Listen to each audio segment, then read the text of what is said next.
Bonjour, chers résidents, chères résidentes et bienvenue à ce point de presse de ce vendredi, le 16 janvier, le premier de l'année 2026. Bonne année, j'en profite là, pour vous souhaiter une bonne année en santé. C'est pas mal ce que je vais vous souhaiter parce qu'avec la santé, le bonheur est facile et tout ce qui vient avec. Alors, je vous souhaite également une année remplie de beaux petits moments, de beaux bonheurs avec vos proches amis, bien sûr ici à la résidence et en général. Alors, voilà pour mes souhaits pour cette année. Je veux vous remercier, chers résidents, à tous. Vous savez, au mois de décembre, normalement, vous n'avez pas le droit, là, en fait, de donner des pourboires à nos employés. Par contre, on vous donne l'occasion de le faire, de le souligner au mois de décembre. Alors, vraiment, nous avons accumulé, avancé par vos généreux contributions, vos généreuses contributions, un montant là, au-delà de 4 000 $ que nous avons bien évidemment distribué à tous nos employés, là, comme je vous avais expliqué au prorata des heures travaillées tout au long de l'année 2025. Alors, ils étaient très heureux. Le taux a été remis à pratiquement presque tout le monde. Il y a quelques employés encore que nous n'avons pas eu la chance de voir depuis qu'on a préparé les enveloppes, mais je tenais à vous remercier et dire merci aussi de leur part. Ils étaient très, très, très heureux. Les cadeaux physiques aussi, là, quand je parle de cadeaux physiques, soit une boîte de chocolat, des verres, une chandelle, bon, tout ça, des panettone, ça a été, on a pu en donner pratiquement à tous les employés qui travaillent. Bien sûr, les chefs de service, la direction n'était pas inclus dans ce, dans cette distribution-là, mais encore merci beaucoup. Alors, on commence avec, je voulais vous dire, bien sûr, vu qu'on commence l'année, vous savez, Brian, le chef alimentaire, est avec nous là, vraiment à temps complet à partir, en fait, a débuté le 5 janvier à faire son 40 heures. Donc, sa période transitoire a été terminée en décembre. Il a pris ses vacances et puis il est avec nous depuis le 5 janvier. Alors, je voulais vous le mentionner. Et tant qu'à parler d'employés, alors je sais qu'il y a quelques questions par rapport à Mario, donc le chef service entretien, que bon, on le voit pas depuis décembre. Alors, sans en dire plus, ben voilà, il y a au niveau de sa santé, il y a eu des petits, bon, ça a commencé avec une grippe, mais une chose a amené une autre et une autre. Donc, pour l'instant, Mario n'est pas avec nous. Toutefois, nous avons Luc, avec qui vous avez pu travailler ou croiser au courant de l'année 2025, qui vient à titre de 2 jours semaine à la résidence pour bon continuer de m'épauler avec le département. Alors, je voulais vous le mentionner. Donc, voilà, pour ce qui est de Mario, là, il va y avoir bien évidemment là, des points qui vont se déterminer au niveau de lui. Là, mais pour l'instant, on est à ce côté-là, il prend soin de sa santé. Alors, nous avons eu une coupure d'eau jeudi, donc la nuit passée à ce matin. Alors, ça s'est bien passé. En fait, on a dû couper l'eau pour faire des travaux vraiment de dernière minute dans le garage. Alors, quelques résidents ont dû retirer leur voiture. Là, on s'est aperçu qu'il y avait quelques écoulements, donc on a commencé évidemment par déluder les tuyaux pour remarquer qu'il y avait quelques petites fuites. Alors, la coupure était de réparer ces fuites-là. Alors, le tout s'est bien raccordé, comme on dit. Alors, l'ouverture ou la réouverture de l'eau chaude, ça s'est très, très bien passé. Les tuyaux semblent bien également. On va le voir, évidemment. Mais merci aux résidents là, qui vous aviez à remettre la voiture à un autre endroit qui, ben là, maintenant, vous pouvez vous remettre dans votre stationnement. Euh, donc, je voulais, vous savez, un petit peu au début de l'hiver, ça allait fait les manchettes, évidemment, une personne dans une résidence qui a été retrouvée à l'extérieur. Alors, quelques-uns d'entre vous, bien sûr, autant vous que comme moi et les employés, ça fait toujours peur ces situations-là et on veut pas que ça arrive dans nos résidences. Alors, malgré que ici, il y a la section autonome, si vous êtes tous autonomes, en tant qu'entreprise, le groupe Maurice, bien sûr, a ajouté, vous savez, lorsque vous avez des forfaits repas, il y a un rapport d'absence qui se fait à la fin de la journée et puis, bon, au téléphone, savoir pourquoi vous êtes pas descendu, si vous ne nous avez pas dit que vous étiez à l'extérieur, pour à ce moment-là, bon, faire des recherches s'il y a quoi que ce soit, on va à votre appartement, on va cogner. Alors, nous avons décidé d'ajouter une tournée. Donc, ce rapport-là sort 2 fois par jour et nous avons ajouté au moins 3 tournées des vérifications aux portes de sortie. Mais non seulement les portes de sortie, nous faisons également vraiment le terrain de la résidence. Alors, les concierges, bien sûr, avec en communication, en travail, en collaboration avec l'infirmière auxiliaire, font les vérifications à l'extérieur pour s'assurer qu'il n'y ait pas une personne qui est glissée ou qui est sortie, qui est perdue. Alors, voilà, je voulais vous le mentionner. Je trouve ça important parce que je sais que nous avons tous à cœur la sécurité de tous et chacun et ça peut nous hanter quand on voit des situations comme on a vu dernièrement dans les médias. Alors, je voulais vous le mentionner parce que c'est toujours rassurant. Alors, voilà, je voulais tout simplement vous le dire. Bon, ben l'hiver, bien sûr, temps des fêtes dit décoration de Noël.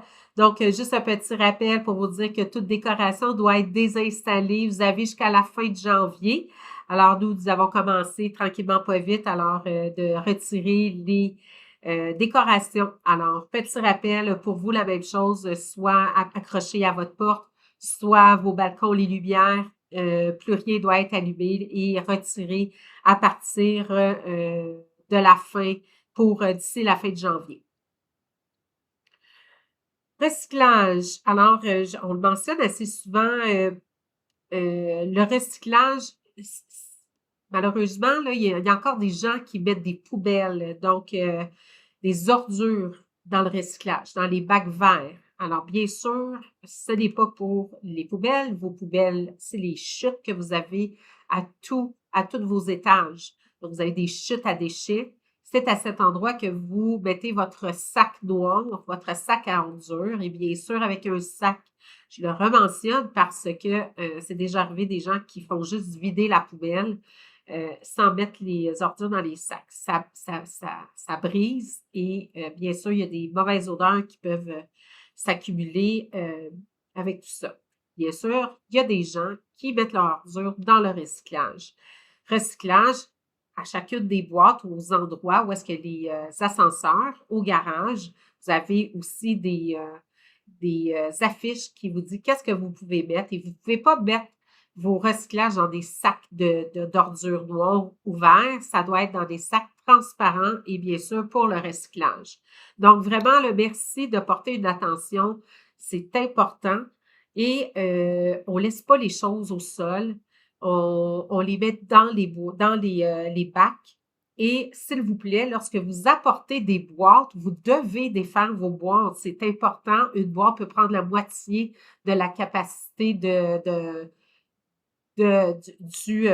excusez-moi, là, de la bine, ça s'appelle les bines, là, mais les bacs à recyclage. Donc, s'il vous plaît, la collaboration de tous et chacun à ce sujet-là.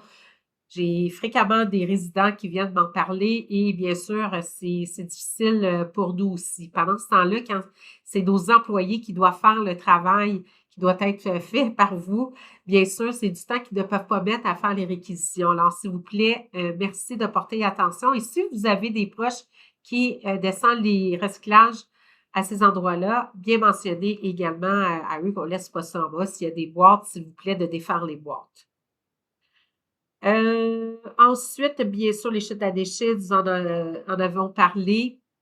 Dernièrement, surtout à un certain endroit, là, il y avait des odeurs au niveau de la chute à déchets. On a fait une réparation le 25 décembre, qu'un tuyau avait brisé à cet endroit-là, donc qui pouvait donner cette odeur. Bon, ça a été réparé, mais il y a eu des odeurs qui sont revenues. Alors, pour vous dire que finalement, là, c'est vraiment la minuterie des refroidisseurs, des condenseurs qui tient froid les chutes à déchets. Bien sûr, ça ne peut pas marcher 24 heures sur 24.